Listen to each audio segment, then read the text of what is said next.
Hey! What's up? Oh my freaking God! You're listening to Film Poems. We're not lying to you, but we can't tell you the truth. I'm Chelsea Christopher. Or can we? Can we? I don't know. Can you? What's your name? Will. Oh, that's Will. Okay. That's anyway, Will. got it. And here at Film Poems, we watch up to 6 films a month and talk about them. I also write a poem about it, which we'll read in a bit. Our categories each month are award winners, foreign films, a double feature of our making, and wild card, where we can choose any film, whatever we want. It's crazy. I'm just thinking about all of the SNL Jeopardy sketches where they mess up the categories on purpose. Like, yeah. Sean Connery, let it snow. That's let it snow. No, it's a French phrase. So yeah, wild card's basically that. Le tits now. Le tits now. That's one of our themes for the month. Is Le tits now. After foreign films and double feature, we watched Le tits now. We also do this thing once a month where we go to the movie theaters and see a modern movie. But you can only hear that bonus episode on our Patreon. You can become a member at patreon.com/filmpoems, where you can find all of our bonus goodies. One of our favorites is when we record overtime and you get to hear the whole rest of the episode that we couldn't fit into the one that you're listening to now. Our Patreon also includes all of my written film poems, any film essays I write, any behind the scenes goodies like the desktop. Film essays? Yeah, well, that's going to happen at some point. I know you have some in reserve. Yeah, I'm just waiting to be moved enough by one of these films to write one and to get in such flow of editing that it's no big deal. Waiting for the film I love. Yeah, to find me.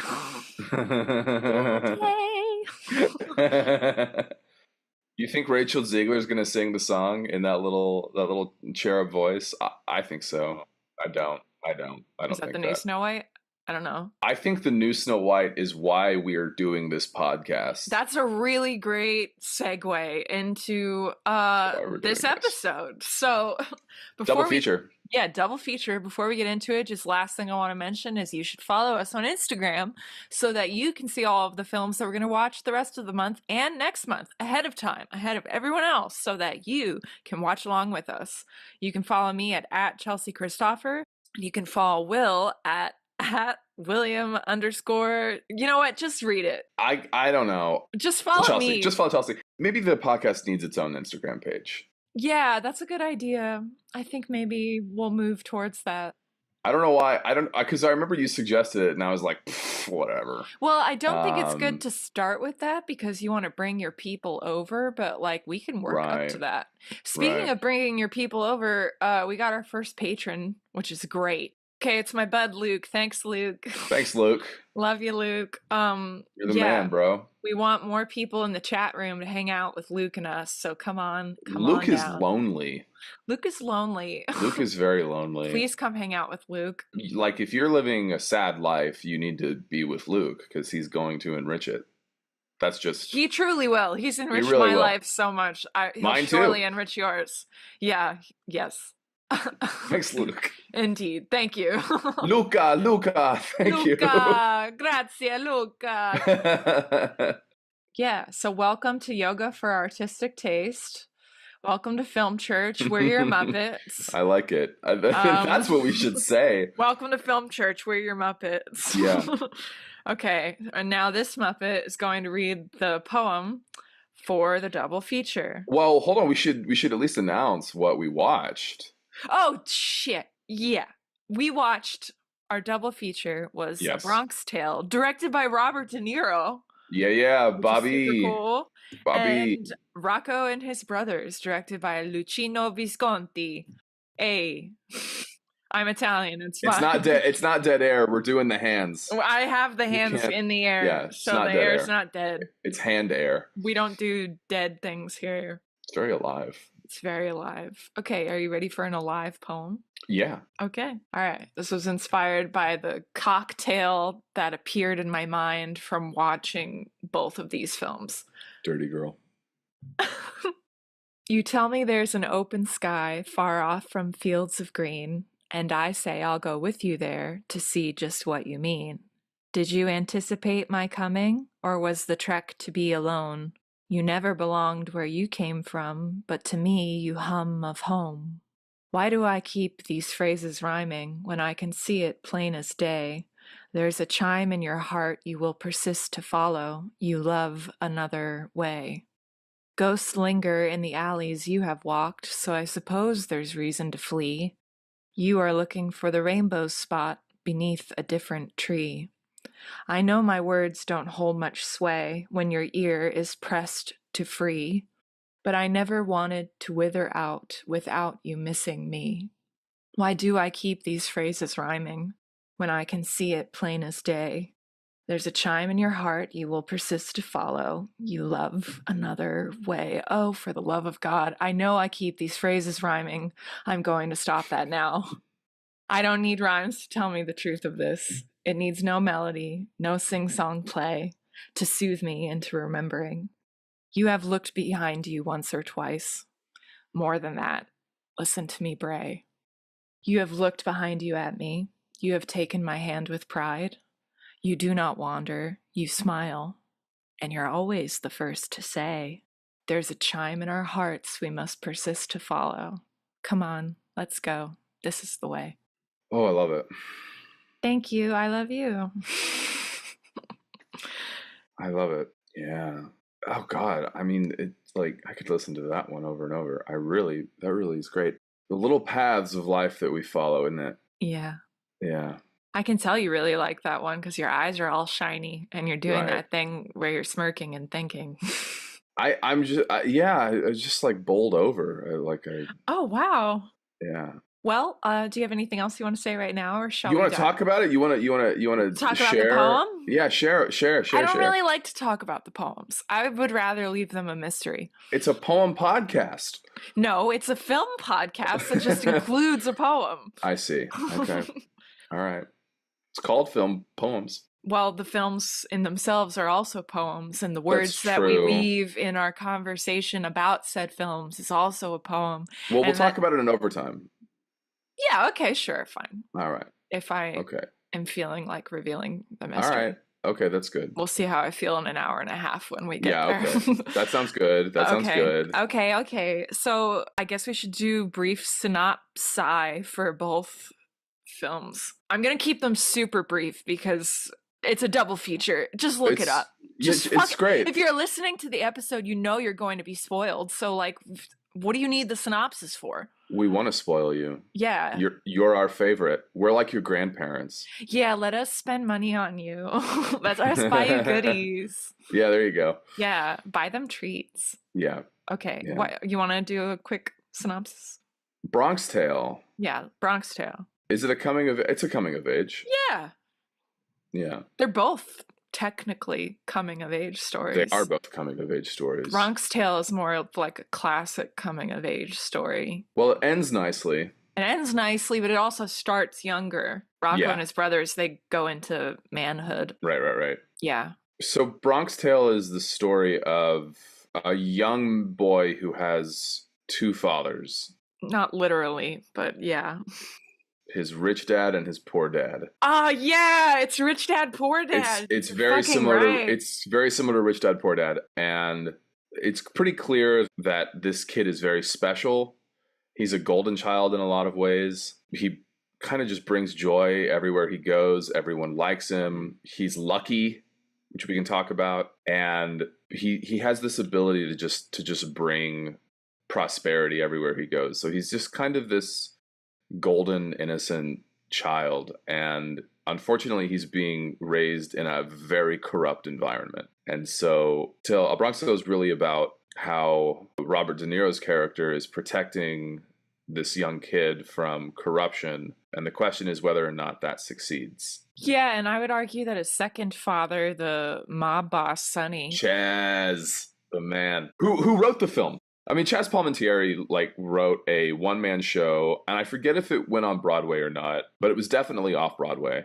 I got to check that too, actually. Robert De Niro got a hold of it or saw it or something. Long story short, they ended up producing a movie. There's also a musical of it. Yeah, That's what went to Broadway is the musical. Yeah. Yeah. That's so cool. I didn't realize that that was his show. Mm-hmm. But yeah, Sonny is also trying to protect Calogero. That's his real name. Is that how you say it? Calogero. Calogero? I can't roll the R quite. Yeah, Calogero. You're a filthy American. I know, my poor Italian tongue has been marred by English. But yeah, he doesn't want him to be a part of the mob, and constantly reiterates that. It's more like he's getting the secrets of the minds of the people who are part of the world of the corruption, or how to like remain above the world of corruption or removed from it. You can be removed like his birth father, or you can be above it like Sonny. So it's a really wonderful education. Yeah. Okay, and then before we go more into that, let's quickly, my vote would be summarize both. And then cocktail? And then cocktail. Okay, great. Let's cocktail. Yeah. So that's the gist of A Bronx Tale. We'll talk more about it in a sec. And what's the gist of Rocco and his brothers, Will? Rocco and his brothers, it's a 3-hour movie. Yeah, first of all. We watched 5 hours of film. It's okay, so it's Rocco, Vincenzo, excuse me. Rocco, Vincenzo, Simone, Ciro, and Luca. So there's 5 vignettes basically. And each vignette deals with one of these characters, right? And they're brothers. When is it set? Like in the 20s, 30s? It's post-war Italy, and it's that time right after the war where... Oh, it's in the 60s, right? Well, the film was made in 1960. I think it eventually ends in the 60s, like it catches up to modern time. Yes. But it's that point right after the war where all of the people of southern Italy start moving upwards for the economic boom. Okay, and they moved to Milan. Yeah, that because up north is where the boom is. And I mean, that's been true of Italy forever. Literally. They say they come from the land of olive trees and rainbows. Yeah, because it's the part of Italy that is either the boot or the thing being kicked by the boot, where it's been rural forever because it went through so many different changing hands of leadership that it never had a chance to like become more quote unquote prosperous and modernized, you know. And it's not good land for food. I mean, they say in the film that the earth is rocky and barren. And olive trees grow in such an environment, but you know, it's but not much else. Tough to grow wheat. In such an environment. Right. But anyway, that's kind of background on the film. The synopsis of the film is it's kind of like Cain and Abel. One of the brothers goes bad, like really bad, and the other 4 have to deal with it. Yeah. Including and the mother. And the mother. Yeah. And the girlfriend. I'm shaking my head. I know. The women in this movie is probably to me is the most interesting part. Okay, cool. Yeah. That's going to be fun to talk about.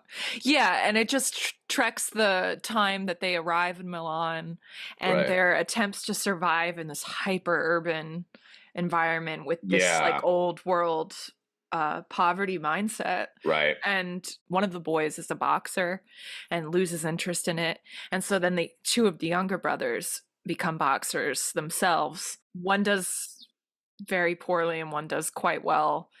And this symbol of boxing becomes like a really interesting metaphor for this like Cain and Abel thing you're talking about. And we should also say that Rocco is played by... Oh, yeah. He's played by Alain Delon.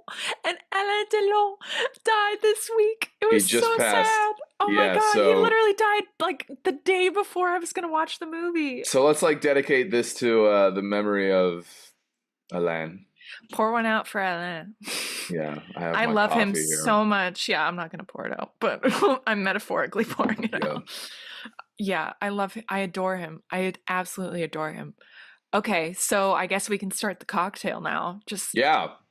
So what order did you watch it? You watched A Bronx Tale and then Rocco? Bronx Tale and then Rocco. That's what I did too. Okay. Bronx Tale was really interesting for me because 20 minutes in, I started just crying. Oh Just yeah, you said crying. that. And I couldn't stop crying for the entire rest of the film. Like every little thing just made me go, "Oh my god, he just did that!" Oh my! I was just weeping the entire film.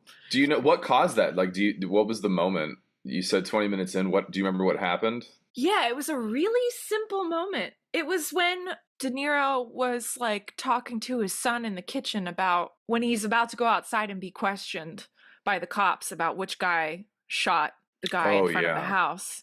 And I don't know, it was like how real the love felt between Robert De Niro and his son in that right, moment of trying to right. decide, are you actually going to do this? Or are you going to keep your mouth shut? Are we going to keep you in here? Are you going to play dumb? Or are you going to go with these cops? Just something about the look in Robert De Niro's face made me start crying. So it's interesting that there's not a scene where De Niro says, "Okay, so this is our environment. We live in upper New York City. There's corruption here. So to keep us safe, what you have to do is never talk." Right? We don't see that scene, but you'd think that that happens because there's a couple moments in the film where they talk about the worst thing you can be as a rat. And Yeah. the people that are saying the worst thing you can be as a rat are not mobbed up. No, It's they're just not. people in the neighborhood that are like, you just don't talk. You just do not talk. But I think the fact his name is Caladro, but they also call him C, so I'm going to call him C from now on Yeah, because it's okay. just easier. Yeah, right. Also Caladro means like beautiful elder, like beautiful old man. That's what that name means. That's Oh, kind of interesting. interesting. But yeah, and the kid C, he acknowledges that in that scene, I don't want to rat on these guys, but I also can't. He also just can't say nothing. He wants, it's Right, like he knows he wants to go down there and show Sonny that he cares or that he's right. interested or that he's on his side. It's also the police. I mean, because the cops are at the door. Yeah, the cops are having a hard time buying that he doesn't know anything. Right. I don't think there's any way that De Niro can stop this Yeah, he's kind of from powerless. happening. Yeah. That's a really interesting thing. I mean, when you're a young boy, the first time you see your father being powerless, that must be very kind of jarring. I think Yeah. especially for a boy, but for anybody, yeah. Yeah, yeah, yeah, Because yeah. your father is, like we talked about last episode with the king, is like the keeper of, ideally, is the keeper Yeah. of order. Right. And Yeah. so if there's an order even higher than him that he's powerless under, Right. that's, Yeah, yeah, yeah, yeah, yeah. yeah, which is an interesting connection to Rocco and his brothers because Mm, the father's dead. They leave yeah. because the father's dead and they can't. It's implied that he just dies from exhaustion, just Yeah, from because he's work. just working so damn hard tilling the land. Yeah. And his name is also Rocco. So Rocco the son is named after him. Oh, I didn't clock that. I found that on the Wikipedia. Okay. Okay. But yeah, the father there is missing. And so in a way there was something even greater than him that rendered him powerless in the form Mm, of death. yeah. I think A Bronx Tale is looking more at structural problems, but they're like smaller. They're just in this neighborhood or in this type of community or, like between people. Whereas in Rocco and his brothers, it's more about like modernity versus. It's a lot Mm-hmm. grander, Mm-hmm. the structure that they're dealing with, which is Yeah. probably why it's so much more like operatic because it's such a greater Right. force they have to go up against. Yeah. Yeah. And when you say structure, you're not talking about the structure of the film, No, I'm talking about the structures in the world, the like social structures yeah, and the the social yeah. structures and the Yeah. Okay. cultural structure of and the Hmm. economic structure of modernity. Well, I think it's really interesting because just going back to the relationship between Sonny and C. I mean, so C starts off before he's even ever named C, and Sonny's the one who gives him that name. Yeah, he christens him, Yeah. Oh, that's a good point. Yeah, that's the word. That is the word. and it's a C name. And it's a C. Yeah, and it's a C name. It's a kind of theological movie in a lot of ways. They're both of the films are very theological. That's Yeah. Italian for it. Yeah. Yeah. There you go. So C is obsessed with Sonny. Yeah, totally Right. enamored, like just Yeah. idolizes him. It's not super clear why. I've been reading up on my Jung lately, Mm-hmm. Mm-hmm. right? And you know, anything that is cut off in your personality, you will either revere it or fear it if it shows up in someone else. Yeah. Because C is kind of a wise guy. He's clearly smarter than his dad Yeah. Yeah. Yeah. Yeah. Because he's more street smart. because he's street smart. And there's those shots in the beginning of the film where you see the kids just playing in the street. Yeah. And I kind of wonder, like, I don't think De Niro's character was raised in the Bronx. Like, where is De Niro's character from? I mean, his parents are from Italy, or De Niro's character's parents are from Yeah, that's Italy, right? right. Right. Yeah.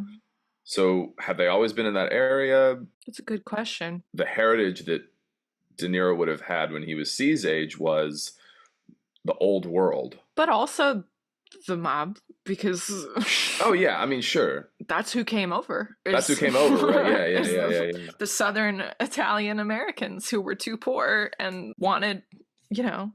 My question is, how much is De Niro's character present in the old world versus the new? I think he's more interested in the old world. I mean, he Yeah. listens to old music in the bus all the And time. he's a racist. Not quite. He's like a little bit racist. Well, in contrast to Sonny, he's in definitely contrast to Sonny, but he's not like, you can't be with a black right. girl. So just for some background, so C's character, once he matures and, you know, going after the girls, it's just love at first sight with this like black girl from across the neighborhood. And to be fair, the young actress is absolutely gorgeous. Yeah, I was like, damn. I don't blame him. This kid's got good taste. Yeah. And he is like so worried that he's not going to be able to go out with this girl because his friends who are just dyed in the wool racist. I mean, well, a lot of Italians back then, that's what they were. Sure, like, it's very accurate. You know, yeah, it's weird when like assimilated white America pretends that minorities don't often hate each other. Yeah, and I think the Bronx Tale film is quite honest when we see immigrant Italians and blacks in a dead heat of, you know, it's got that Romeo and Juliet thing going on. It's also set in by that time when he's older. I think that's the 1960s. So Italians aren't even, or are just about to be considered white. They're not even. That's true. Yet. Yeah. So I mean, you're not assimilated yet because but it's very close. What did you think of that line where he says to her, where C says to his girlfriend, "Do you know how to make sauce?" Oh my God, I laughed. You know, for macaroni. She was like, "What?" For macaroni, you know how to make. Don't worry about it. You know, she's gonna learn though. She's gonna learn. I mean, but it strikes me that if the girl, do you remember the girlfriend's name? Jane. Jane, yes, thank you. Remember, like, if Jane was this waspy little girl from the Upper West Side, you know, or on Park Avenue, and C says, "Hey, do you know how to make sauce?" She would be as equally bewildered. Yeah. She would just be like, "What, like bechamel? Like, what are you talking about?" Yeah. Or something. I don't know. No, the cook makes the sauce. I don't know. Yeah. But in any case, you know, you can see that both subcultures are very far removed from assimilated white middle America. Yeah. But anyway, just going back to Jung for a second. Yes. We kind of got off track there, but I think the young C, his obsession in the beginning of the film with Chaz Palminteri's character, Sonny. Yeah. There's something inside of C that is like intellectually superior to his father.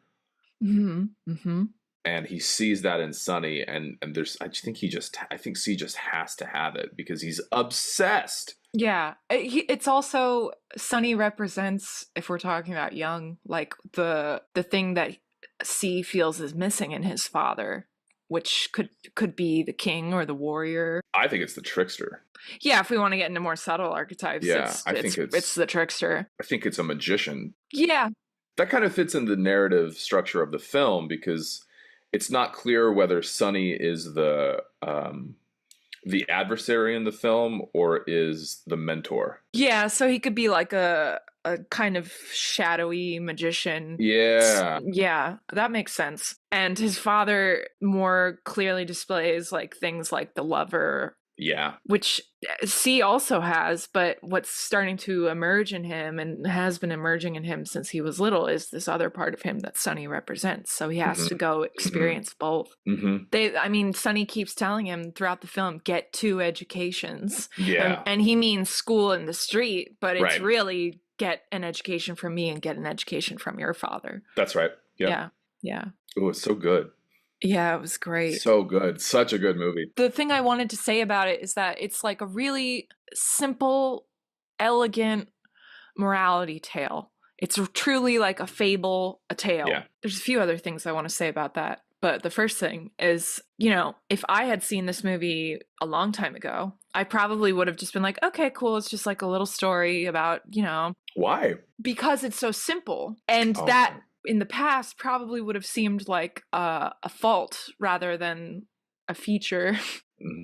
It's the simple stories that actually are the most moving. Like, I think this is why I was crying the whole film, is that one, it's a hyper specific story because it's about Italian American culture during this time. We could do a whole podcast about this, just the specificity of this film. Yeah, and it's not like any other Italian American story I've seen, and I've seen a lot of them. Most Italian American stories focus on the mob or some kind of like world of sin and make it just like an endless rampant world of sin. And this one gives you a little taste of that, but it's not about that. It's about a hero story. It's about somebody becoming themselves, yet still in this very specific world. And so I felt like it was more universal because of how specific it was. Right. I think that is really important because that opens up your compassion and interest in other people because you get deeper access to that universality through the specificity. But then on top of that, the simplicity of the story and the simplicity of the tale, I don't mean simple like it's boring or it's easy or it's like spelled out like the alphabet. It's not spelled out at all. No, it takes tons of twists and turns that are very beautiful and very delicate. But the fact that it's just somebody becoming themselves and the journey they have to take to do that and all the twists and turns that come with that, that's the simplicity. And that's, I think, the kinds of stories we all actually long for. We want to see people evolve and change and transform. We don't want to be beat over the head with a really despairing thing where no one changes or where it's really nihilistic or it's just a mood. Yeah. We really want to see the capability of the human spirit. And I think a simple story like this really does it. And the closest thing we've got to it right now, which doesn't work, is these superhero stories. Like, it's a simple outline, but there is moral complexity. He's getting two educations. There's not a very clear bad guy and a very clear good guy. Sonny is just as much of a father to him and cares about him just as much as Lorenzo, Robert De Niro's character, does. They both nurture him and care for him, just on two opposite ends of the spectrum. It's not like one guy is clearly pulling him towards the dark side and another guy is clearly pulling him towards a good side and he's at war with himself. That's too simplistic. No, not at all. It's these nuanced, layered versions of morality that get laid out through a simple narrative that make it compelling. So the characters are complex, but the narrative is simple? Is that the structure of the narrative is simple? Yeah. But the lessons and the people are complex. Yeah. And then the specificity. And the specificity makes it more universal, which I didn't expect. We talked a little bit about that during the week before we sat down to record today. And when you said that, it just really got me thinking about why I'm so dissatisfied with so many works of dramatic art in the contemporary period. Because they are mood pieces. Yeah. They lack specificity. I think there's this interesting thing about, they say it, right? Representation matters. it's kind of a tired phrase at this point. Mm-hmm. The premise, I suppose, makes sense, right? If I can't see myself in the story, then I can't relate to it. But what you're saying is making me feel or think or ponder, maybe it's not the blunt, gross, shall we say, like colorism, right? It's like, oh, okay, like I'm white, they're white, or I'm black, they're black, or I'm a girl, they're a girl, and therefore I get it. It's much, much more specific than that. It has to be. It's, you know, I'm from this neighborhood. My two father figures hate each other. I actually can relate to that, right? Mm-hmm. Like I have a proper father, and then I have a father figure outside of that, and those two people absolutely hate each other. Mm-hmm. And it's that circumstance that is actually relatable, right? And I can see that character relationship, that sort of like masculine love triangle in this case. Mm-hmm. Surely that must happen all over the world, across time. Mm-hmm. That must be very relatable. Not just, oh, this character played by this actor and I have the same, you know, hair texture and eye color and blah blah blah. Yeah, this is complicated. What I think what's bothered me about representation, and I'm not just talking about representation of my culture, I just mean in general right now, Yeah. is that a lot of the time it just feels like it's copy and paste. Like I'm going to tell the same exact story, but now you get to see it with a black person, or now you get to see it with a Latino person, and it's the same. Or there are very, very, very specific stories, but they're entirely about the ethnicity. Like the ethnicity is so much a part of it that I can't feel the universality in it. Like it feels like it's one or the other. Like it's trying to be so universal, but with just different avatars, or it's so specific that I can't relate.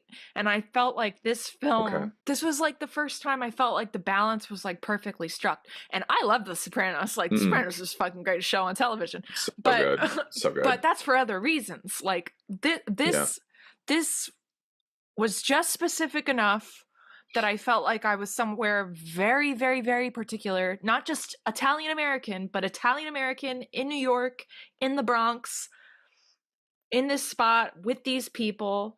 And yet there's a universal structure happening that draws me in. Like you said, like the father and the father, like there are ancient forces still present in this specific story. It has that archetypal gravitas. Yeah, that's what it needs. Yeah. You can see yourself in both. You can see yourself in the specificity, and you can see yourself in the archetype. You need to see yourself in both. Yeah. So if I just have no archetypes and the ethnicity, then I can't relate. And if I don't have the archetypes, but I have people there that are lightly like acting out what the archetypes might do, then it's too empty, you know? And it's just like, oh, you just changed the colors on me. Right. Yeah. So I did, like all of that is really great. I'm going to ask you about some of it just in a second, but I just want to just make this very clear before someone tries to cancel us.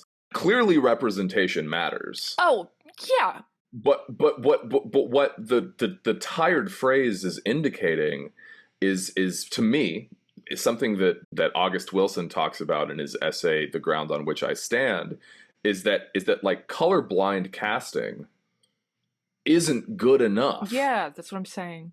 You need to drill down further into and now I'm kind of adding my own spiel on this, is that you need to drill down further into the interiority of these people. It's not just about changing the color of the avatar. I like the way you put that. Yeah, it felt like sometimes I watch these movies and it just feels like I'm like playing The Sims or something, like, or I'm in that IMVU like alternate. It's like a pre-metaverse, like Second Life kind of deal. Second Life. Yeah. That's what I feel like I'm watching, because it feels empty, because it doesn't have the archetypes and the deep interiority like you're talking about. Yeah. But oh, look, now I see the color of my skin, you know? Now I see an ethnically ambiguous looking Italian person. And it's like, that's not enough. There's this great Instagrammer that I've been following for months, and his name is Russell the Magnificent. It's just you got wait, Russell I think you've the shown Magnificent. Me him. Oh my God, he's so great. Which one is he? He was like in the California penal system for like 20 something Oh, yeah, years. yeah, yeah, yeah, yeah. Okay, okay. And like he had a life sentence, and Yeah, he like managed to get yeah, yeah, yeah. out. Love him. And he's just got all these great lessons from his like time in prison, and it's just a very classic story for him about how he got educated in prison, and I love that because that's like that's a real education. It's like, okay, well, that's this now you're in real life, Yeah. right? Like you're in prison now. No more bullshit for you, sir. And he talks about how if you could relate white and black to anything, it would be pieces on a chessboard. Yeah. That's what white and black is. It's a totally different thing than ethnicity. Genuine ethnicity, right? So there are no white people. There are no black people. It's more about. And by the way, if Russell the Magnificent, here's about what I'm saying, and I get anything wrong, but please correct me. Correct us, Russell. Yeah, correct us, Russell. But anyway, the thing that really speaks to me about this is that this whole like white versus black thing is just kind of a canard, and it's a poor substitution for legitimate cultural heritage that goes from, in the case of these films that we watched this week, father to son. The sort of passing of the torch, the passing of the cultural heritage, not just a misnamed color of one's skin, right? Like I'm pink. Yeah. I'm not black. Yeah. I am not white. And part of our universal inheritance from our fathers is the archetypes in storytelling, is these grand, deep forces of life epitomized by character. And if you take that away, you're taking away like our entire human history, our entire existence. And part of one of my pet theories about race is I think whiteness in America, at least, is becoming cultureless. There's a very big difference between just being white and being Irish or being German. Huge difference. And you're losing out on your history and traditions and rituals and things that would be passed down were you to lean into that part of your culture. And I think when you become white, that all gets washed away. Yeah, you get assimilated. You get assimilated, but into nothing. You get assimilated into nothing. Yeah. Like, it's like a white blank canvas of nothing. Weird. And it's super weird. I really wonder if that creates like a deep sense of envy and resentment and hatred. I think so. In white people to see other people who get to hold on to their culture because they don't have one anymore. Yeah, I mean, when I was a kid, I was, raised in like Southeast Texas and Houston. I mean, this is the most culturally diverse city in the world, or in the United States rather. And I, like food is a big deal to me. And I would just look at all of these different ethnic subcultures, to put it one way, and they had all these great like recipes and like dishes and great restaurants. And I'm like, I just have TGI Fridays. Exactly. I have Fridays. What? I don't think the ancient Celts ate at TGI Fridays. I feel like the richness of our humanity gets stripped away under assimilation. Yeah. And the racial paradigm itself is the road to assimilation. Exactly. Which is why it feels so empty when you just put in a different avatar in a assimilated story. I don't want an assimilated story. I want a story that speaks to the cosmic depths of my soul and to the specificity of my humanity. I need both answered for. That's so well said. That's so well said. Thank you. Yeah. Yeah. I feel like this is a really good segue into Rocco and his brothers. Into Rocco? Yeah, totally. Rocco has that speech before Simone comes back home. This is at the end of the film. Yeah, wanting to go home to the land of olive trees and rainbows and moon sickness. I like moon sickness. That's right. That's right. Oh, what a beautiful line. that's a really good example of coming to a place that's becoming something else, assimilating into something else, and wanting to hang on Mm-hmm. to what you started with, to who you are. Yeah. And all of these Yeah. boys, are reacting differently to being in this modern world, and some of them are assimilating very poorly, and some of them are assimilating rather beautifully, but also kind of, it still means the loss of themselves, so it still feels a little sad. Chiro does quite well. Chiro does well on paper, but like, Yeah.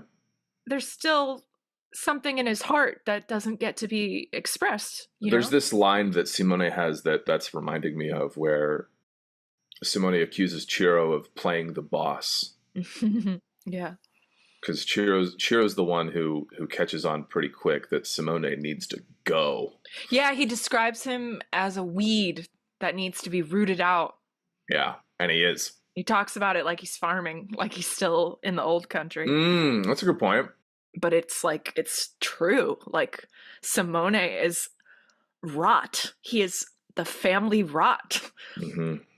In most stories, in most assimilated stories even, the idea is individuation and becoming yourself and separating from the family so that you come back and bring back wisdom to the family. Guy Ritchie says that every story is about this, is about finding out who you are. Yeah. That every story is this. That is true. But I think especially in stories, at least Italian people, the family is so important.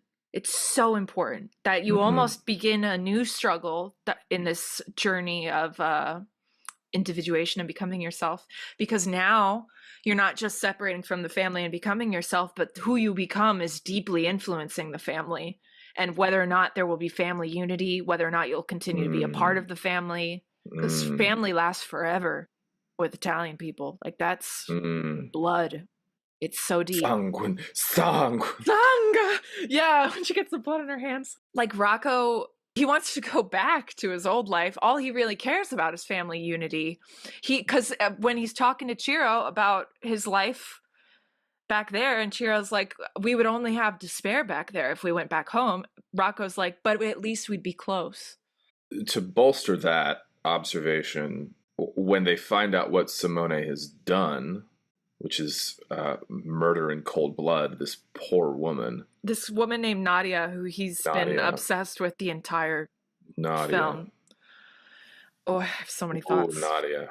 We got to talk about Nadia. But just very quickly, so Rocco, when he's learned what Simone has done, which is to kill Nadia, he doesn't turn on Simone, he turns on God.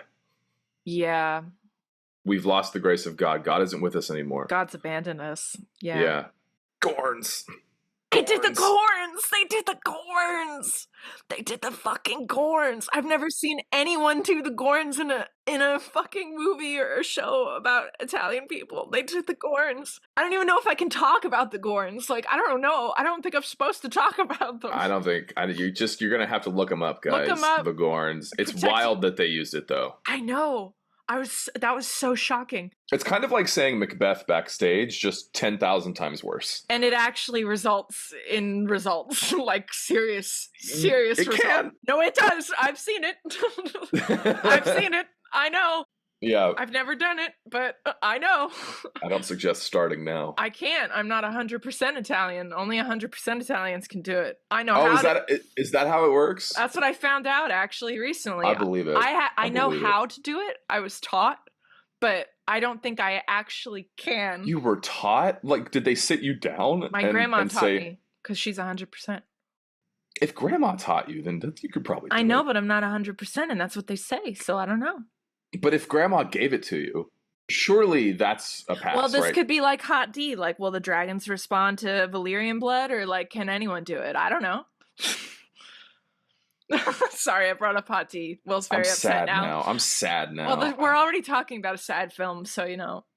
I don't know if Rocco and his brothers would be better with dragons, but everything's better with dragons. Probably everything is better with dragons. Sky kitties that breathe fire. Dragons. The The snakes with fur. Get it out. Yeah, they do the Gorns. But anyway, yeah, God has abandoned them from the start, symbolically, because the father's gone. The father's dead. I don't know if it's from the... You think it's from the start? I mean, the movie opens with that sad-ass fucking track that plays at the end to signal that it's going to be a tragedy. They already look pauvre at the very beginning. Like, right. And then their extended family rejects them. Yeah. I mean, it's just... falls apart. It's almost, it's kind of Chekhovian. It is Chekhovian. Yeah, it is. Yeah. Reminded me of Three Sisters is the one. We'll never go back to Moscow. It reminded me of Cherry Orchard, too. In what sense? Like the mother at the head and everything being like slowly taken away. Oh, yeah. And just seeing Rosaria, the mother, standing with all of her boys on the train tracks waiting for that one son who doesn't show up. Oh, I forgot about that. Do we think that Rosaria is a crazy narcissist in the same way Arkadna is? I thought about that during the movie.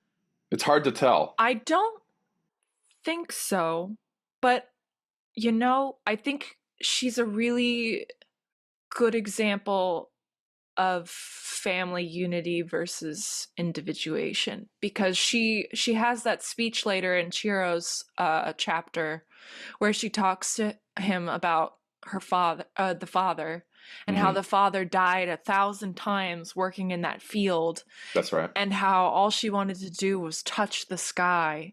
And she brought everyone up here to the north so that their lives could be better.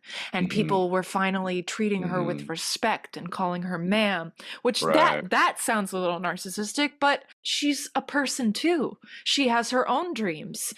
She followed her husband and went where he went, but she had her own private desires too. And any private desire anyone has, whether they're the mother, the son, the father, is going to have some kind of interaction with the desires of the family unit. Like there will be conflict. There will be conflict. Absolutely. So I don't know. I think in some ways, I think she's a little like too up in the son's shit. Is she too proud is my question. No, because she's not like being like, we're Perondis, we blah blah blah from the beginning. She's not doing anything like that, I think. And she doesn't, like, she wants things to be better, but she accepts that they're poor. Okay, but okay. What do you mean by pride? Can you talk about her relationship with Nadia? Oh yeah. Well, Nadia's the one who gets the Gorns from her, which is, you know. And when Nadia dies, the mom is crying because her son committed murder, and that's horrible. But she's also like, he got rid of the poison. She blames Nadia for the downfall of the family. A bunch of people do. And I just look at Simone at the beginning of the film. He was like that already. The seeds were there. Like, Nadia just was a manifestation of that. I have a slightly different take. I mean, because the minute that we meet Nadia at the door, because she comes to the door, Rosaria says she's probably a puta, you know, she's probably a whore. Before she even meets her.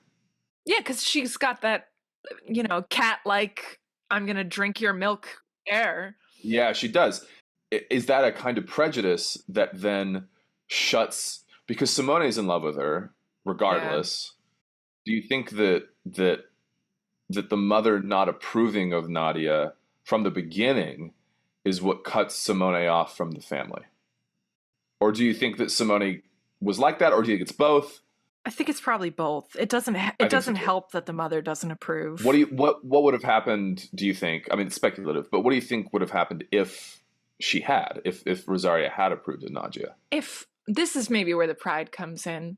And this is where ROCCO is really special. Christianity is like a huge part of this culture. There's even that shot when Nadia gets killed where she puts her arms out like the cross. I love that. If this woman, the mother, wasn't so preoccupied with whatever vision she has for herself or for her sons, a compassion could have opened up for her. and been Right. like, okay, this clearly Found is you. a putain, and maybe we can help her. Like, Right. not that we have to change her, but like, she needs a coat, let's give her a coat. She needs a place to eat, let's give her a place to eat. Let's be kind to Right. her. Let's treat her like family, because that's like the ideal, is Yeah. to assimilate the world as family and widen your heart to make Yeah. everyone family. And she doesn't do that.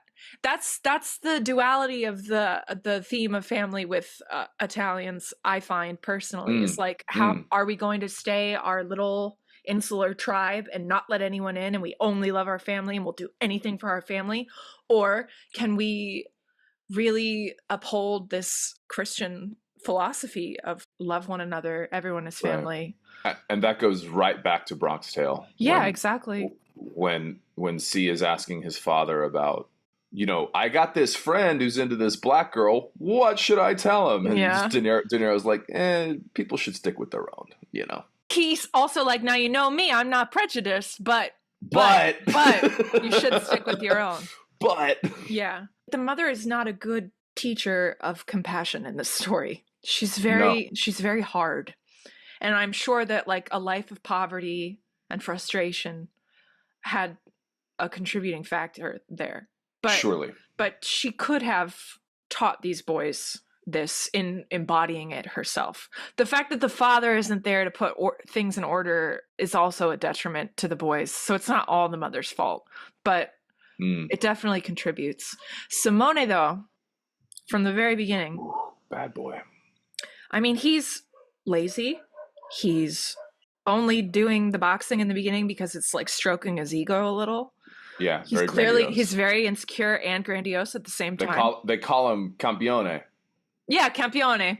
Yeah. Champion.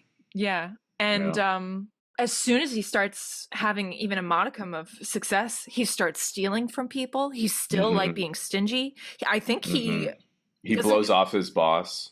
He blows off his boss. He constantly misses training practice. He steals that brooch from that shop owner, the one who hired Rocco for Rocco's measly little job. And after he seduces her. Yeah, he seduces her and then takes her brooch. And then steals her shit. And then allows Rocco to leave that job, even though it's very clear that Rocco knows exactly what happened. Simone doesn't say shit. He just lets Rocco do his thing because he's too preoccupied with Nadia.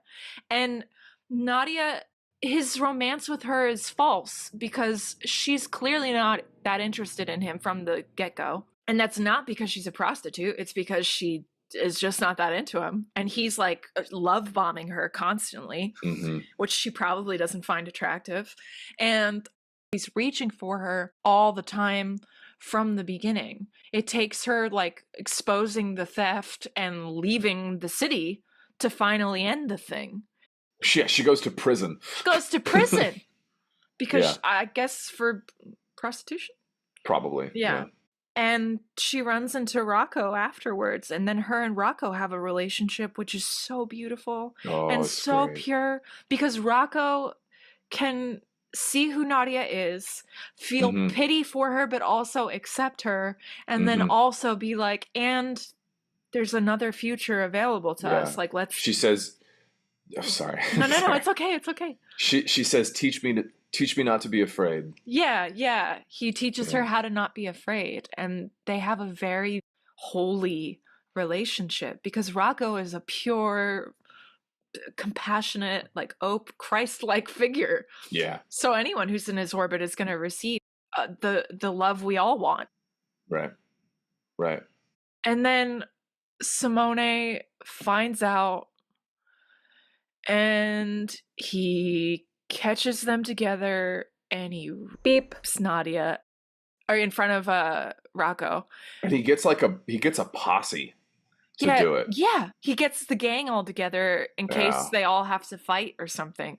Yeah. And God, that horrible walk scene. It's an awful, awful, awful scene. But also, what's even worse is the walk home for Simone and Rocco. They have to walk home together, and Nadia's gone. All the guys are gone, and Simone is just like slowly punching Rocco, and then Rocco keeps walking, and then they punch again, and then I they thought keep that was walking. so great because just going back to superhero movies, you know, like if anyone's been in an actual street fight, you get tired really fast because it's exhausting to try to beat another man.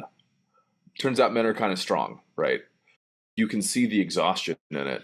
Yeah, it felt very real, and you got to like watch it Yeah, slowly degrade with time as they're walking home. And poor Alain Delon is like doing these like he won't fight back because he doesn't want to. It's his brother. He loves him. right. And he lets out these like horrible cries and screams that are just so Yeah. heartbreaking. What did you think of kind of in the middle of the film after that event, Rocco choosing Simone over Nadia, even after Simone had raped Beep. Nadia? Yeah, he says, "Oh, my brother is clearly so lost and needs you, Nadia, so badly that Nadia, Yeah, you should go back to Simone and help right. him." Nadia's like, "What the fuck, dude? He beat Yeah, me. I'm yeah. not going back to him, and I love you. Like, what we have is beautiful. Why would you throw that away?" But he's so concerned about his brother that he's willing to sacrifice his relationship with her. Well, it's also an honor culture. So, I mean, there is this really dark side of honor culture, right? Yeah. Where, like, after a woman is, Beep. you can't be with her because you can't. It's like a sin that you can't take back. I know, but Rocco seems so forgiving of people's sins Yeah. that I honestly found that shocking. And they don't talk about Mm, the honor part. They talk about how it's about how lost Simone is. And I think this goes back to like the family thing. The family is more important than anything. well, there Even is. I seem to remember at the end of the film, they do talk about the honor part. They talk about how like Simone's brought shame on all of them, well, yeah. and there's nothing they can do about it. Yeah, but that's for the family, the shame of the family name now. Because Yeah. now he's also a murderer. Right. Yeah. He's a failed Right. boxer, a bum, and a murderer. I could have been somebody. Basically. I think On the Waterfront is before this movie, though.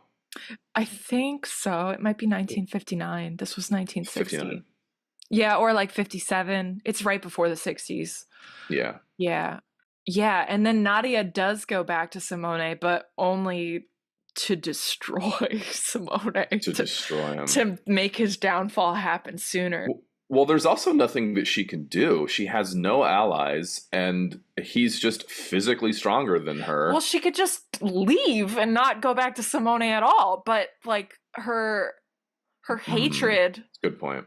for what Simone did, and also probably her self-belief has been utterly destroyed because Yeah. whatever semblance of it was starting to flower and grow in Rocco's love got murdered when Rocco said go back to Simone. Like, That's right. she's like, nope, That's right. I am just a prostitute. My life's shit. I'm shit. Simone's shit. God is shit. Fuck it. Let's just go ahead, get some sex and some money, and Yeah. let this guy fucking fall. Fuck him. There's a great line. Did you catch it when they're on top of the cathedral and Nadia's threatening to kill herself and she says that Simone has brought us down to his level? Yeah. Yeah. He's a brute. He's like Right. an animal. He's a beast. They were rising above it, you know? Yeah. They're literally having this conversation on a cathedral. On top of a cathedral, on the roof, yeah. Yeah. At the next scene we see her, she's dressed in black, underground, in a little bar, just like She's got that so look. fallen. So fallen. Yeah. So I had questions for you. Okay. I interrupt you constantly, so feel free to interrupt me as I'm giving you the answer. Okay. What is your opinion of Simone and his obsession with Nadia as a man? I think it goes back to the relationship between Nadia and Rosaria. The mother?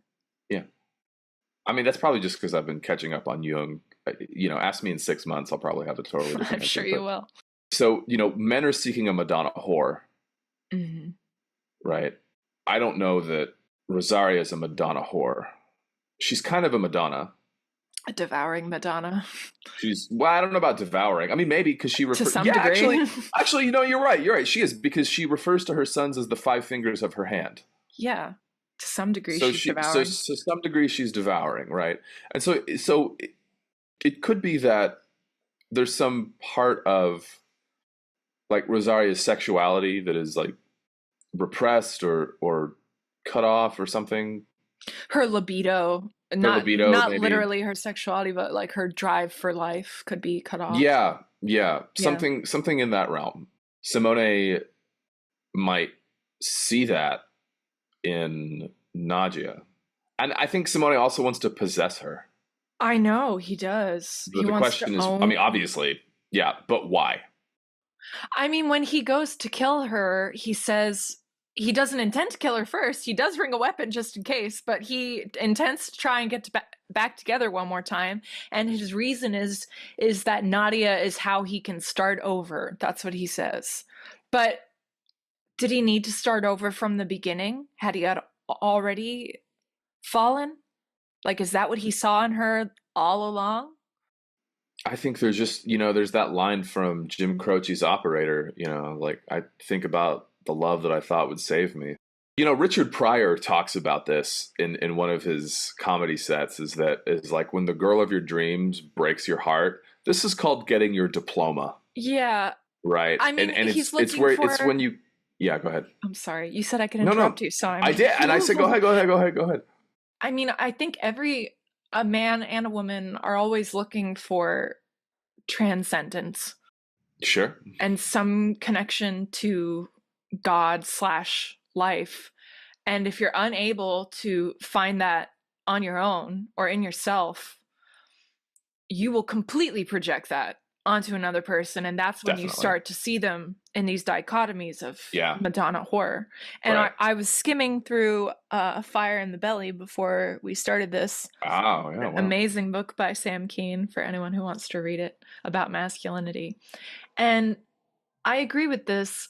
I think the goal of like an evolved masculine being is to Mm. not choose someone who has the proper balance of Madonna and horror, but to stop seeing that dichotomy altogether and to Yeah. see a being in front of them that is full of multitudes, a Right. chaotic, shifting. Totally. But you can only do that when you recognize the chaos within yourself. Yeah, you have to confront yourself first, and I think Simone Yeah. is just absolutely Incapable unwilling and or incapable. unwilling. It's really Yeah. unwilling because everyone's capable. Well, I don't know. I don't know if I agree with that. I may have mentioned this in the past like 6 weeks. Since my grandmother passing and Yeah. like watching what's going on with the will and and the estate and all this kind of weirdness, like that the actually like unwilling and incapable are like kind of the same thing. Yeah, exactly. Yeah. It's like if you're not psychologically equipped to do what you need to do, then it will manifest subjectively as, I just don't want to. And it's like, well, no, actually, you just can't. Yeah. You can't. It's like you won't because you can't. Yeah. And you And it's can't easy. because you won't. Yeah. And you can't because you won't. Yeah. So I think those are kind of hard to differentiate. One thing I wanted to kind of touch on that you sort of brought up is that until you self actualize, you can't distinguish people from archetypes. And you're never done self-actualizing. It's not like you reach a point and you're like, okay, now I can really be in relationship with people. You're gonna keep actualizing over It's time. going to keep happening. But I think there's a big step. There's a big leap that happens when archetypal energy is no longer ego possessing you. Yeah. Right. And you recognize yourself as a very sort of, how would one say it? Very multitudinous, like collection of patterns and selves and archetypes and everything. Right. Atoms. Like I think really loving someone takes I heard a really great quote once. What was it? It was like, what was it? what was it? It was something about like you're always attending the funeral of like your lover's past self. Wild. You're constantly changing and evolving and growing, ideally, but like there's Hmm. so many different aspects of every human being that I think until you're able to look at somebody and go, I accept all of that. I accept, like, I even love that you have this particular flaw. Yeah. I love that you do this in the middle of the night. Right. I love it. I want it all. I want it all. Yeah, and that's a tall order when you can't do that with yourself. Yeah, you have to be able to look at yourself more and more over time and go, you know what? I am an impatient bitch. You know Yeah, what? right. Yeah, I am yeah. kind of lazy. Yeah, I am kind of waiting for people to save me sometimes. All right, fine. That's Yeah, it. You know yeah. what? I like me. That's fine. There you go. There you go. Yeah, Yeah. then it And becomes a lot easier to do that with other people. So it is required. that's a kind of freedom, isn't it? Yeah, and I don't think Simone is free because Simone cannot do that. I mean, He Simone's can't. from the beginning. He's constantly avoiding himself by throwing himself into these things and throwing himself into Hmm. drink and taking the easy way out all the time. Hmm. And this is another question I had for you. I don't know if Rocco is any better in that regard. Because Rocco, yes, he cares for his family and will sacrifice. He sacrifices a lot for people's happiness, like everything, his entire Man. life. But I mean, it's full of compassion and love, and it's coming from love instead of There's a fear. stone in my stomach now that you've asked this. But is it any better because he's not doing anything for himself? I don't know. He's not doing anything for himself at all. I don't know. Like neither of these forms of incomplete masculinity are serving these men. What are they missing? What are they missing? What is Rocco miss? I mean, we can talk about what Simone's It's clear missing. what Simone's missing, which is just self-awareness. Self-respect, self-awareness, yeah. But it's harder to say what Rocco is missing. Yeah. What do you think? As a man? Probably like self-possession. Self-possession? Meaning what? Rocco has no interest in boxing, and yet he becomes a professional boxer representing Italy on the world stage. Yeah, he becomes a very successful boxer. Yeah. Just to bring money to his family, just to...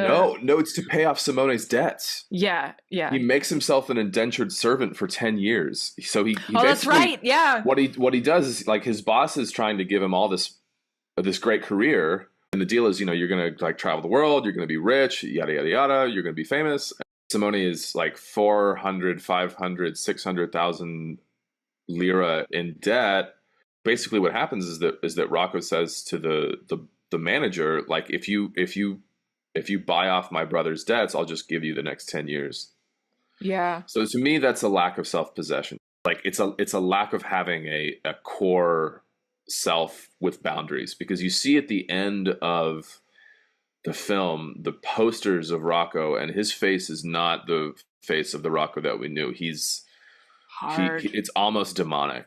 Yeah. Which is funny enough. Yeah. Funny enough is that this is the film that launched Alain Delon's career, and then that ends up being the roles that he then takes later on, which is kind of funny. It depends on what country he's in, because like I said during the week, in Italy he's cast as the good guy a lot. In this, he's the good guy, but in many other... I've only seen 2 of his films, so maybe I don't have enough info to in really Italy say. They see his face and go, oh, it's a cherub, beautiful bello, let's make him... It is a beautiful cherubic face. I mean, it's like good looking dude. But in like France or in other places, he's always cast as like a trickstery or morally gray person. They see his face and go, oh, look at his eyes, there's something. Well, he's definitely morally gray in this film. I don't think so.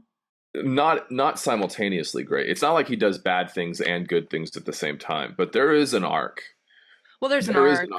It is that he martyrs himself so much.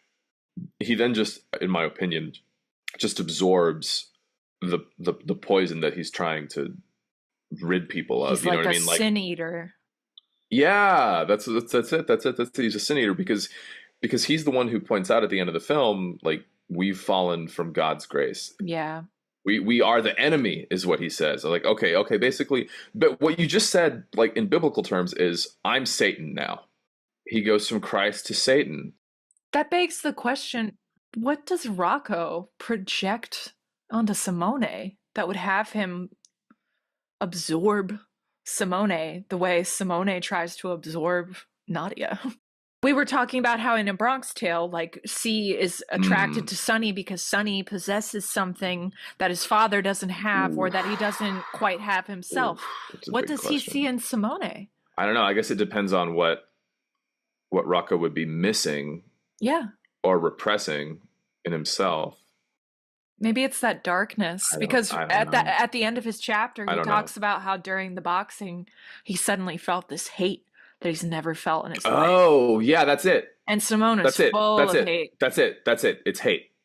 Whereas Chiro, I think he says, no one loves Simone more than me, which, like, is kind of hard to believe. Yeah, I didn't buy that. Chiro's the one who tells the police that Simone killed Nadia. Yeah. And is the one who says we should weed him out. Like, Yeah. I don't know. He might have slightly more balance than Rocco. I don't know. Or maybe he has too much hate himself. I think Chiro sees the big picture. Yeah. Chiro just remains a skilled laborer, to be fair, but a factory worker at the car manufacturer at the Alfa Romeo plant, whereas Rocco goes on to be a world champion. So it's kind of, maybe I'm wrong that Chiro sees the big picture. Maybe Chiro sees only a small picture. Maybe Chiro's just like the logical one. The like bare bones. Yeah. This is just the way it is. I work with machines all day, so. Yeah, like if we're comparing it to Three Sisters, I forget the name. Who's the elder sister? That's Olga. always very practical. That's who I played in college. You played? Why did they cast you as Olga? Oh, well, this is an interesting story. What is your Olya like? I'll tell you. So we did the auditions, and I remember there was like a big debate between like all the people, because everyone thought I was going to get cast as Masha. Masha, obviously. Yeah, because I'm a lot like Masha. Yeah. But somebody else got cast as Masha, my friend Catherine Spino. And okay, Kat. Yeah, and I got cast as Olya, and I was so confused at first, and I remained confused for most of the rehearsals, even though I was still doing like a really excellent job. And then one night, no surprises there. Sure. And one night we were performing, and I remember I was waiting backstage for the scene where Arena comes crying to Olya, and Olya's just like dead. And I was standing back there feeling so insecure and so full of hatred towards myself and so like stifled and boxed in by my own hatred. And I was like, oh, this is Olya. Olya is living this life as a humble teacher with no husband and no adventure because she hates herself. She doesn't love herself enough.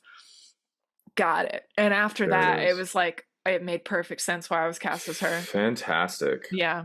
Fantastic. I think Rocco is very similar. It's like he's sacrifices and sacrifices and sacrifices because he doesn't have a deep enough sense of his own self to preserve himself. Yeah. Or to fight for himself. He'll fight for his brother, but he won't fight for himself. Yeah, and we see him. We see that very clearly in the scene. Should we say grape? Don't all the influencers say grape because the algorithm doesn't like the? I think that's how it works. Actually, is it because do I have to like beep out the word beep? It might be helpful for you to like beep out the word beep, grape, or beep, or whatever. We can say fuck and shit, piss, fuck, cunt, cocksucker, motherfucker, tits. We just can't say beep. It's weird. It's weird. It's totally weird. But anyway, I am available for children's parties. Oh no. Okay. What were you saying? Beelzebozo. Oh no. Who knows who I'm stealing from right now? Okay. Let us know in the comments. Yeah, I think that Rocco just doesn't have those boundaries, and we see that just like you said, he won't fight for himself, right? Because in beep scene, literally won't fight. Well, he can't because he's being held back. He can, like, Nadia is screaming for him to come save her, and he can't do it. He won't do it. He doesn't have the strength to do it. He's this world-class boxer, and he can't kick the shit out of lowlifes that Simone has brought along. My impression wasn't that he couldn't. I think he won't, because afterwards, when they do let him go and Nadia leaves, he says, "What am I supposed to do? You're my brother." Right. he wasn't going to beat up his brother, even though he was being the love of his life. Right. Right. And that's where a Yeah. little projection onto Nadia would have helped from Rocco's Yeah, part. maybe. Because Yeah, then maybe he would feel like, that's my woman. I have to protect my woman. That's right. But Yeah, that's nothing right. is his. Nothing is his because he But has no self. yeah. Yeah, very good. I think that's quite right. Thank And you. that's why he won't take the money. That's why he gives he gives his fortune away Mm-hmm. to this debtor. Yeah. We should talk more about Nadia. Yeah, can we please? Yeah. And then we'll go back to Bronx Tale. Sure. Okay. Okay. The murder scene. It's so hard to watch. I couldn't believe they showed it all. The whole thing. We saw the whole thing. This is what I want from action movies. I want slow, intimate violence. No more of this like rapid fire Matrix style, kick butt stuff. I want to see like stab, writhing about and screaming, stab. It's so, Psycho is like dun, dun, dun, Yeah, dun. yeah. But then this is just like slowly putting the knife into her womb, slowly putting the knife into her back, into her leg. I mean, just and like hugging her. And I one of my like great acting teachers, Jacqueline Jacobus, when I was working on Richard III, would talk about how we were working on a scene where we had figured it was the first time that Richard had killed someone in one of the earlier history plays. Mm-hmm. I think like Henry VI Part 2 or Part 1 maybe. Right when the War of the Roses is really kind of getting off the ground, and so Gloucester, who's Richard, right? So Gloucester kills this person, and my teacher and I decided this is the first time we're taking life, and it's like, okay, Will, you need to think about how killing this person is as intimate as making love. Yeah. And you see that in this movie, in You this scene where Simone kills Nadia. Well, that's perfect too, because when Nadia finally relents to Simone, she says, I don't care anymore. You can do whatever you want. And she puts her arms out like she's ready to make love or to be fucked again. Yeah. And she has no idea that what he's actually going to do is kill her. Like, I don't think she No, understands. she does know. She does know because we see the knife. Does she see the knife? I don't think she sees the knife. My impression was that she was ready to like kiss him and get the usual. We have totally different reads on this scene. I think she lifts her arms up like Christ because she's ready to die. But then when she starts getting stabbed, she starts screaming, I don't want to die. Well, you get stabbed and see how it is. No, I know. Survival instincts kick in. Right, yeah. Of course. But well, she also doesn't kill herself when she's faced with the possibility of throwing herself off the roof of that cathedral. I don't think she actually wants to die. I don't think so either, but I think she knows that her life is not worth living. And yet she doesn't want to die. Right. She does kind of have a bit of a sense of self, enough that she would want to preserve her own life. I think so. Yeah. But not enough to really preserve it. Otherwise, she wouldn't be a prostitute. It's this very devil may care. She ends up in prison. Not that sex work can't be, whatever. But like the symbol of like the prostitute as an archetype usually implies you don't value yourself. You will just sell yourself. So, I mean, we've been talking about Christ. Yeah. Clearly that's going on in this film. Is she like Magdalene? If so, how? No, I don't think so. I mean, there's allusions to it in the fact that she's the whore and she gets to have some kind of relationship with the Christ-like figure, but she doesn't get any redemption. Magdalene goes on to be one of like Christ's greatest supporters and one of the people who spreads the word of the gospel more than anybody else. But that does not happen here. If she had gotten... I mean, it's a very tragic movie. It's just like she's not redeemed at all. No, if she had gotten to continue her relationship with Rocco, she probably would have been a Magdalene, but she falls again. But Rocco, as we've sort of determined here, is a false martyr. Yeah. So he's not really a Christ consciousness figure. He's not Christ consciousness. He's Christ-like in the way he acts and the things he says he cares about. In his depths, he's not. This is a great film. This is really Yeah. so. I'm so glad you recommended this, that we watch this, because it's just astonishing to unearth it like this. I was really afraid when it was over because I knew that I had finished it before you'd seen it. I was like, man, this was such a downer. It's 3 hours. Will has no idea what he's getting into. Shit. I was so worried. I'm glad you love it. It also ends with hope too, because Luke is the hope. Luke is kind of like Galahad, you know. Luke's the only one who's still a child. But I don't know. It didn't totally feel like hope either because everyone tells Luca, like, you're the only one that will probably get to go back to our homeland. Mm-hmm.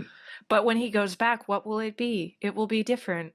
It won't be the same anymore. That's what like, Shiro says, you know. Yeah, and he can learn the lessons from his brothers and not commit the same sins they did, but he's still in a land that's being taken over by modernity, and you can't go back. You can't go totally back.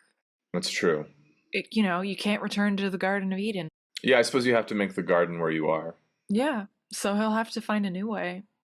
Wow. Go watch this movie. Go watch this movie. It's so good. I feel depressed all of a sudden. I don't feel depressed at all. Good.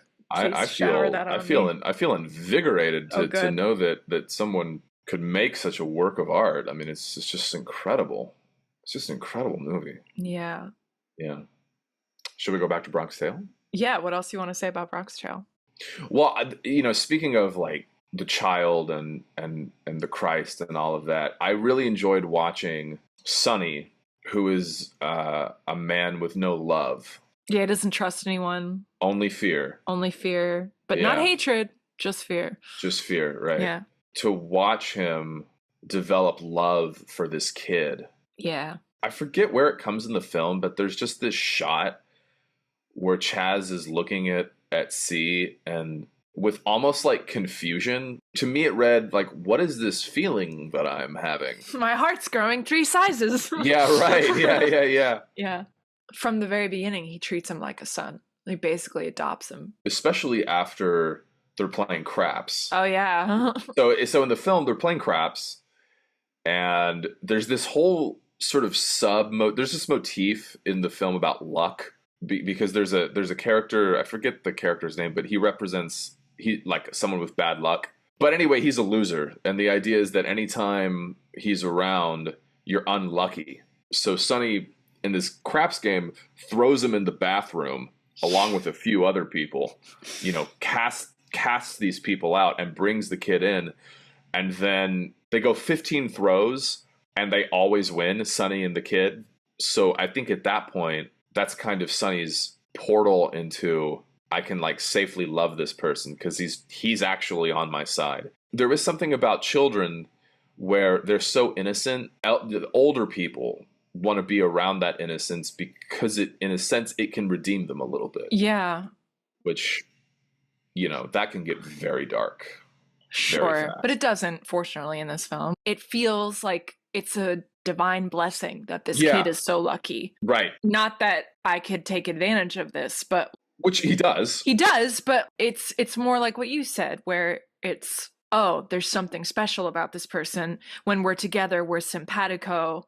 Some kind of magic is in the air when we're together, so we ought to be together. You know what I thought was funny was all of the guys in the crew are named for their flaws, except for Sonny. Oh, I didn't even... Like Coffee Cake because of his face. Yeah. Whispers because he thinks everything's a secret. All that. Yeah. The fat guy whose shadow killed a dog. Such a good line. Yeah. Legend says the shadow killed the dog. Yeah. Yeah. Then of course, with the initial contact between Sonny and C is that C witnesses Sonny commit a murder, and then doesn't rat on him to the detectives. But that ends up being what kills Sonny. Yeah, that's true. Because if Sonny had gone to prison, he might be alive. He'd be alive because the guy who kills him in the end is the son of the man that he killed. Yeah, that's true. What a perfect arc that was. Like Yeah. so neat and tidy. This Hmm. is how you meet him and this is how he dies. That was so incredible. I loved that. I just wonder if that's kind of a fly in the ointment on the Christ-like figure that C is, because the idea about the Christ is that you admit your sins and then your sin is washed away and you overcome death, right? That's the basic premise, but in this case, the sin is not admitted It gets to fester. and it festers, right? And then clearly death is not overcome. So how much is C really a Christ-like figure in that He's in not a that case? perfect Christ-like figure, and I No, think he's the not. story is more about the lessons this kid learns. And Yeah, when Sonny dies, yeah. it feels like it's the perfect time for Sonny to die because Sonny taught C everything he needed to teach him. Mm. His story is over. It's time for him to go. That's why I think that Sonny is more of a mentor. Yeah, the magician. Yeah, Yeah. because the mentor always dies once the lesson's been passed on. Yeah, and then when he dies, so much good comes out of it because C gets to reconnect with his father in a deeper way. Yeah, right. His father, Lorenzo, comes to the funeral and thanks Mhm. Sonny for saving C's life and calls him a friend and tells him he doesn't hate him. So he does redeem his own father. Pinocchio rescues Geppetto from the belly of the whale. Clean your room.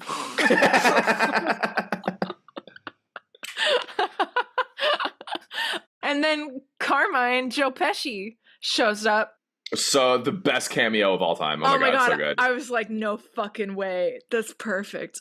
And Pesci was the guy that Sonny protected in the beginning by killing that other guy. So Yeah. the thread of that incomplete sin festered and killed something, but it also allowed another thing to fruit and blossom. I thought in that scene it was like a fork in the road for C.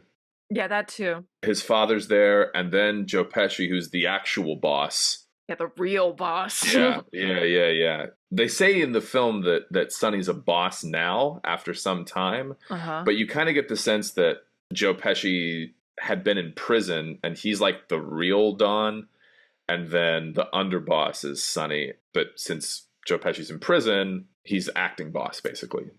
Sonny is. So anyway, it's very clear that C could continue into that world, and then he just chooses not to. He just goes home with Dad. Yeah, he finally like accepts his father in that moment when he realizes that his father never actually hated Sonny. It's almost like, oh, my father never actually hated this part of me. My father accepts me. My father accepts that this is my friend. Mm-hmm. I can accept my father now. Mm-hmm. Wow. And then the ending, like we were talking about, feels a little weak because he says a few things that are on the nose, and Yeah, I know. It's just a little too. we got everything we needed. All you had to do was continue on with the "This is a Bronx Tale" and the doo-wop from the beginning. That's all we need. Yeah, I wish they had done it say visually. less. Yeah, I wish they had said a little less. They needed to just like scrub out like a line or two. That's it. Yeah. And then it would have been 10 out of 10. Yeah. But it's still a beautiful, beautiful, beautiful film. Absolutely. I don't know how to ask you without making it super general. Make it super general. I really feel like these films are a really wonderful opportunity to talk about masculinity. And let's talk about dick. I mean, happy to anytime. How much time you got? Yeah. Maybe we should stop the podcast. We will be talking about penises. Intermission. Go get a snack. Go get a snack. Mommy and Daddy have work to do. I just want to know what your takeaway about masculinity is after watching these films. I mean, you get to see so many different versions of it. It's kind of hard to say. Yeah, I know it's a really wide It's hard question. to say. I'm too in it, you know. It's like a fish, you know, swimming around looking for the ocean. You know, it's kind of like that. But maybe another question is, what do these films teach me about it? Teach me about masculinity that I didn't already know? Or you could talk about the opposite. I mean, you got to see some very strong feminine influence in Rocco and his brothers. Like, do you have anything to say about that? I tell you what I will say is that you can't unwind the two. like masculinity and femininity are so interwoven. I mean, I think this is what trips out people today Mm-hmm. or other times in history when the lines between masculinity and femininity get blurred, Mm-hmm. is that they're clearly distinct, Yes. but they're interwoven in all of us. So at various times, the culture writ large emphasizes their contrast, Mm-hmm. and at other times, the culture emphasizes how they are alike. Mm-hmm. So it's not really a real answer, though. No, but that's a very good point. And then we're probably in a time right now where it's alike, I guess. Oh God, you think? I know. So I'm trying to be strange. generous. I mean, like, I mean, whatever. Maybe we get canceled, but I think both of us are pretty much on the side of Camille Paglia, right? Yeah. Yeah, where it's like, okay, pretending as if the sexes and the genders are not different, pretending as if they're the same, is usually a mark of civil breakdown. You know, Yeah. it's a regular occurrence in history that first, and then An empire falls when that happens. well, I don't know. The difficulty is that then we're talking about, like, is it correlated or is it a causal relationship? Well, yeah, that's kind of irrelevant. I think it's more correlated than anything. I think the point is that it's so complex, and I don't mean from like an academic social issue place. Right, an embodied place. I mean, it's literally so complex. Yeah. I think it's really devastating to try and simplify it into categories or to blend it so much that you don't create distinction at all. Yeah, neither approach is very useful. Yeah. But let me try to answer your question, though, because Okay. I don't like giving half-assed answers when I could take a risk and be wrong. Are you vaping, by the way? Dude, I'm vaping, bro. Oh, okay. I saw you put something in your mouth. I wasn't sure. Clearly, both of these films center around masculinity. Yeah. Bronx Tale more than Rocco and his brothers. Okay, here's what I will say. I think that masculinity is more social than femininity is. Oh, wait, actually, I don't know about that, but okay. Well, in other words, that a young girl's puberty is undeniable because of the menstrual cycle. Right. It's like, you're a woman now, deal with it. You have a clear indicator of it. Yeah. Right. Whereas masculinity is cultural. Like what you do out in the world that proves What you that do you're finally out a in man. the world that proves that you're finally a man. Yeah. Whereas a woman just becomes a woman. Yeah. Yeah. So you can see in all of these characters, in Lorenzo, in C, in Sonny, in Rocco and Shiro and Luca, Vincenzo and Simone they're trying to do what's right. Is Simone? Oh, well, that's a good question. Well, okay. Maybe Simone is the exception that proves the rule, right? Mm-hmm. Maybe Simone is the example of what masculinity looks like when you stop trying to do what's right. Yes, definitely. You just become a beast. Yeah, like you told me once, like, without all of the social and cultural things that determine what makes a man finally a man, all the initiations, or without a woman in your life, you just become a troll. You basically just become a troll. Yeah. I'm living in a house right now with all male roommates, and it's kind of a troll den a little bit. Like, it's like, can we just get some women around? Can y'all get some girlfriends, please? Get them over here. It's like weird. We just got to get our house, and then I'll make it a nice sanctuary for you. There you go. We'll just focus on that. Yeah. So, I don't know. Does that answer your question? Yeah. That's a very clear difference between men and women, is that women have a literal bodily signifier saying, okay, you're a woman now. And men have like some of that with like the voice drop and the hair, but like otherwise it's not, what really determines what makes a man is like what he does out in the world. And that is predicated on initiation, proper initiation. You need initiation. You need rites and rituals and challenges and beast to slay. Which is what we've lost in modernity. Exactly. We've lost masculine initiation in modernity, and there's probably people that might listen to this and say, masculine initiation is some sort of weird misogynist thing, and I would tell them you're stupid. That's what I would say, is that you are uncultured swine. You are dumb. You're dumb. You're dumb. You're wrong. Some weird ideal has taken control of your mind, and you should look at that. Wow. Yeah. Ask me how it really feels. I love it. Great. So aggressive. I mean, it's stupid, right? Like, it's stupid. Yeah. Every woman's complaint about a modern man would be solved if that man had some kind of initiation. But it has to be meaningful. Yeah, it has to be a meaningful initiation. Otherwise, it's not even really an initiation. Okay, let's talk about that in the bonus minutes. Real quick before we go, if you're still listening, there was one poem that popped into my mind. It's super, super short. When Nadia put out her arms like the cross, and I'm just going to read it super quick, and then we'll go. Okay, it's from Tracy Emin. It's just a piece of art she made, but it's also a poem. It says, "Come unto me. Every time I feel love, I think, Christ, I'm going to be crucified. So I close my eyes and I become the cross." Beautiful. Well, if you want to continue on with us and hear more about our thoughts about masculinity and other things, join us on patreon.com/filmpoems and become a member for $5 a month. It's less than you pay for your coffee to hear the bonus minutes and to get a bunch of other goodies. And we love you. It would be so great. Hang out with Luke. Anything else we want to say? Just that we love you. We love you. We accept all of your multitudes, including whatever you may throw at us for our comments. Yeah. We're just going to take it and put our arms out like the cross and say thank you. Thank you. We love you. Thank you. We love you.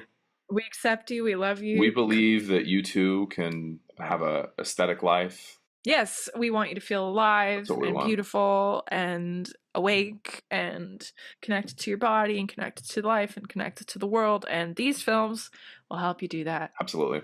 Join us next week for the wild card movie. We're watching The Animatrix. The Animatrix. Oh, I'm so stoked for this. Like, it's, oh my God. Okay, so if you don't know about The Animatrix, well, it's considered the fourth Matrix movie, but then they made a fourth Matrix movie, which was not great. But this film is a series of vignettes that it's not a sequel to the original Matrix movie, but it's set in the world of the original Matrix movie, and it helps to flesh out the universe, and they're about consciousness and about waking up. They're beautifully animated. It's such a cool film. So if you want to keep up with us, have a watch and join us then. And then we'll be dropping all the September picks next week as well. That's so right. Get on our freaking Instagram so you can see it. All right. Get on our level. Yeah. All right. Bye.